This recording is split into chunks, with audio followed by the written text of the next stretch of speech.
Un festival pour informer, c'est à Bure, les Burlesques, ou comment dire non au projet CIGEO par l'intermédiaire de tables rondes, mais aussi de spectacles. C'est déjà le deuxième jour que Bure en Meuse fait son festival. Ça s'appelle les Burlesques en Meuse. Ils sont portés par un collectif d'habitants et d'associations antinucléaires pour dire non au projet CIGEO d'enfouissement de déchets hautement radioactifs. Ici, on vient s'informer au travers de conférences, des tables rondes, mais aussi des spectacles. Laurence Duvois avec Robin Dourlez. Chaque été, les antinucléaires se retrouvent non loin de Bure. Sauf que cette année, pour la première fois, un festival burlesque les réunit. Concerts en soirée, ambiance cool, décontractée et militante contre le projet d'enfouissement de déchets nucléaires CIGEO, avec ce tipi en cours de construction pour soutenir les zadistes du Bois-le-Jus, une forêt tant convoitée par l'Andra en charge du projet. Ce tipi, on l'a érigé pour montrer tous ces témoignages de sympathie, de soutien, d'encouragement, de gens qui sont un peu loin, mais qui pensent à la lutte à Bure, qui se mobilisent. Voilà. Et donc, ce tipi sera démonté à l'issue du festival pour être remonté dans la forêt occupée.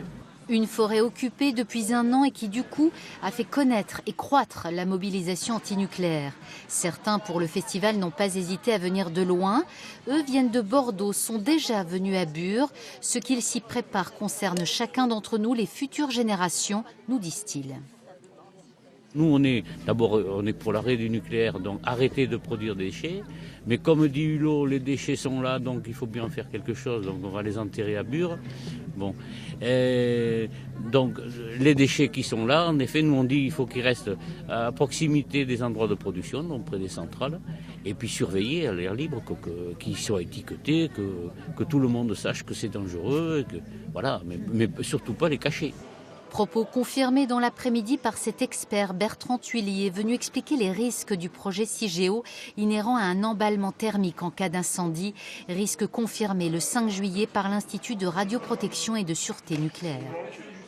Le système en lui-même, de manière systémique, de manière conceptuelle, de manière structurelle, en fait, CIGEO n'est pas viable. En fait, c'est bien ça qu'il faut comprendre.